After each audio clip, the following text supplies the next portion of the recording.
তুমি যে এখনো বেঁচে আছো, তোমার ফুসফুস যে এখনো অক্সিজেন নিচ্ছে, এটা তোমার জন্য তোমার রবের পক্ষ থেকে একটা সুযোগ।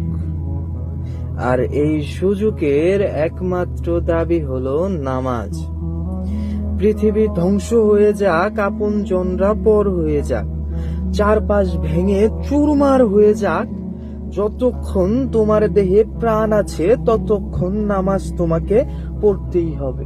নামাজ তোমাকে পড়তেই হবে যতক্ষণ তোমার দেহে প্রাণ আছে। এই রঙের দুনিয়া একদিন উল্টে যাবে। আজ যাদের ঘিরে তোমার পৃথিবী, সেই বাপ মরবে, সেই মা মরবে, সেই ভাই মরবে, সেই বোন তোমার একদিন লাশে পরিণত হবে। হঠাৎ আসা এক ভয়াবহ ভূমিকম্পে তোমার স্বাদের অট্টালিকাও তোমার কবরের স্তূপ হয়ে যেতে পারে। তাই বেঁচে আছি মানে নামাজ পড়তে হবে।